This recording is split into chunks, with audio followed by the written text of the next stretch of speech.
Good morning, statistics students.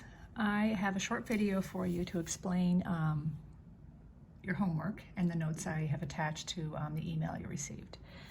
So thank you for doing the quiz yesterday. We're now going to move on to section 6.2. We will not be doing this whole section, but there's this quick topic today I want to go over with you. So what we're talking about is transforming random variables.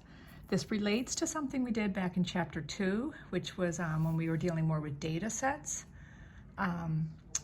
We talked about the idea that if you had a certain data set, say the day we measured our heights in class, if I wanted to change that, because let's say I measured everyone with their shoes on and I said now I have to subtract an inch from everyone's height because your shoes are all at an inch to your height, we learned that that is all you really have to do is subtract an inch from the mean to know the mean of the new data set. I don't have to recalculate everything because when you do certain transformations, there were rules about what happens to mean and standard deviation and other measures of center and spread. So it's the same with probability distributions. Certain things,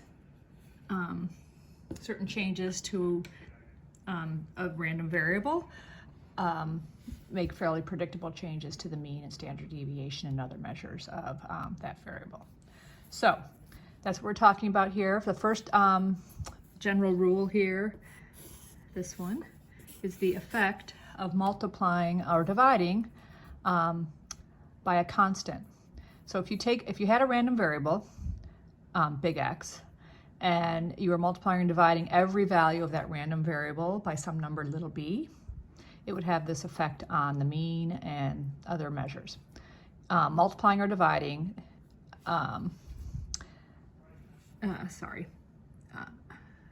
would be multiplied. If you did this, you would multiply or divide any measure of spread or location, which are mean, median, quartiles, and percentiles by b.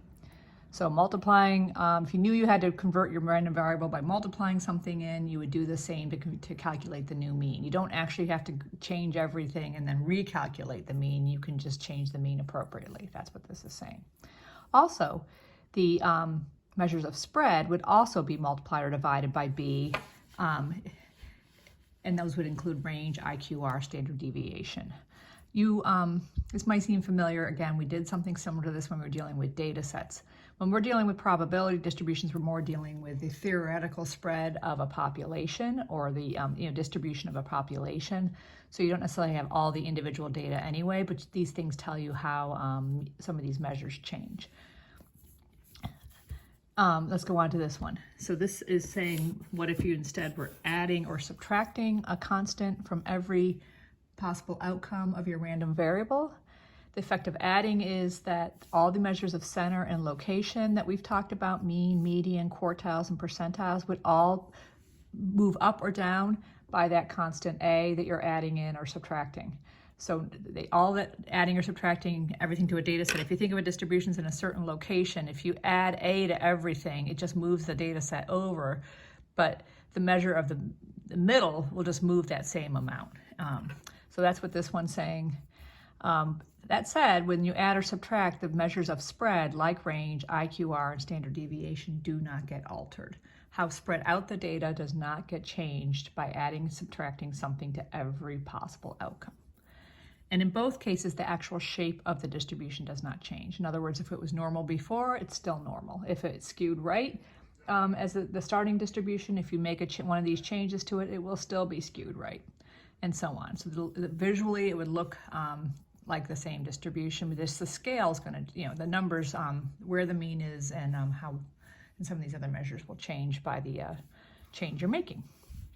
So let's look at this example at the bottom of the page. It's from the book, number 36. It's saying that for X, or H represents a randomly selected male who's 20 years old, height.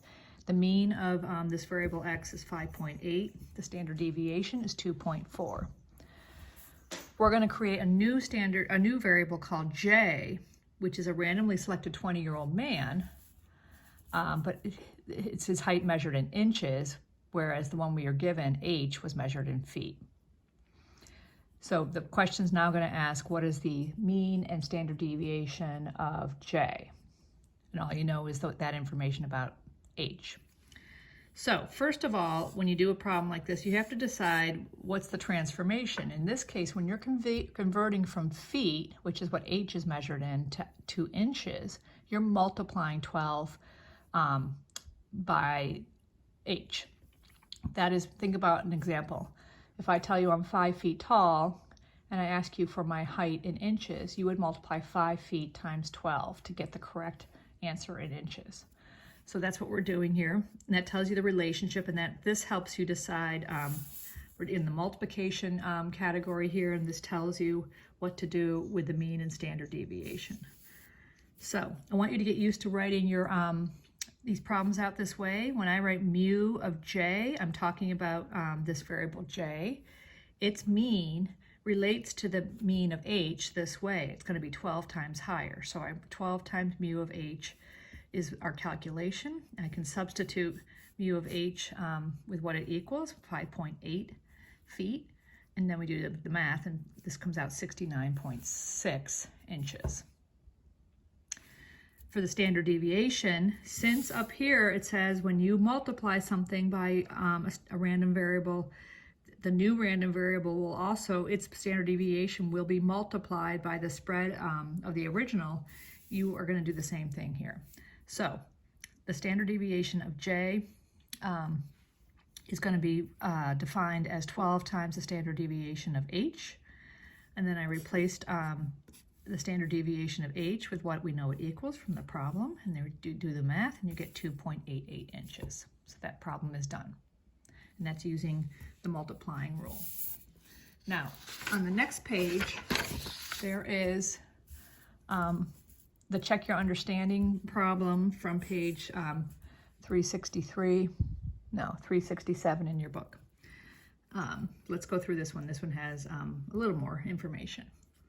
This one is going to be familiar to one of your quiz problems yesterday. I sometimes use data sets from or data problems from a variety of places in the book. Anyway, this is talking about a car dealership that on a typical Friday sells 0, 1, 2, or 3 cars with these probabilities. It doesn't sound like a lot of sales, but think about how much effort it takes to sell a car. They're not inexpensive. Anyway, this variable is defined as X based on the given information. Then they told you the mean of X and the standard deviation of X right here. So here's the problem 1. So the dealership's manager receives a $500 bonus from the company for each car sold. So Y is going to represent the bonus received from car sales during the first hour of a randomly selected Friday. Find the mean and standard deviation of Y.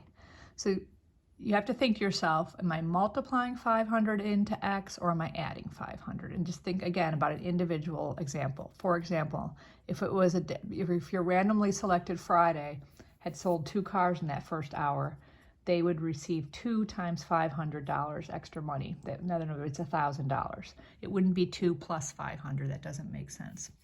So our variable Y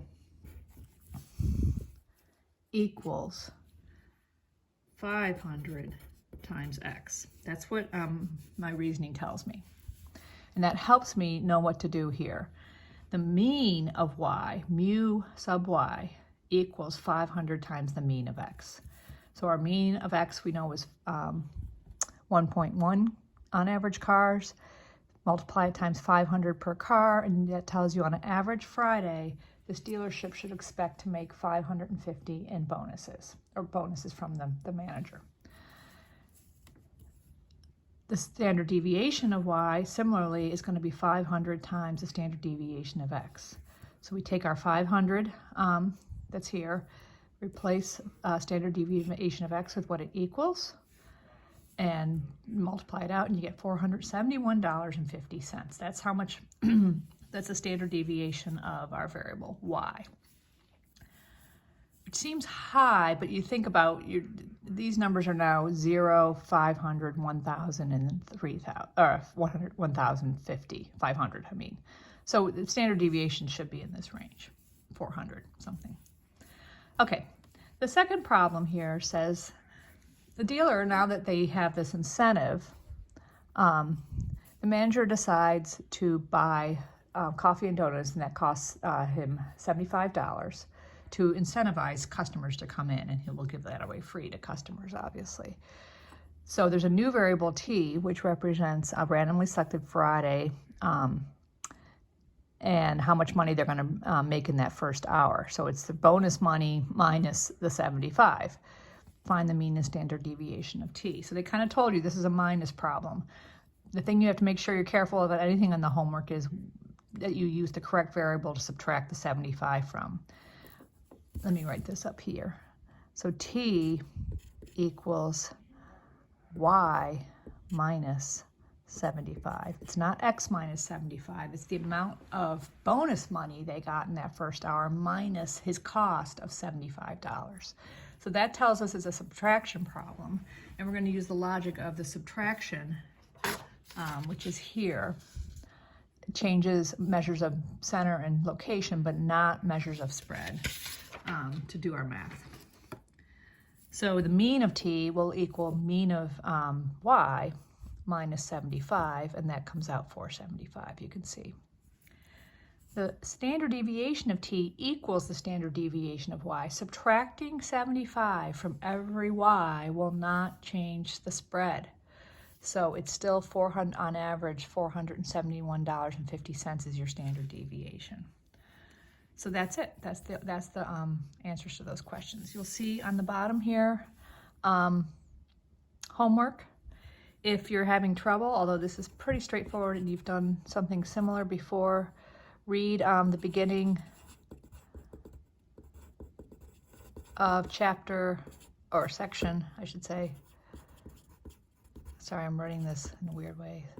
6.2 up to the check your understanding problem.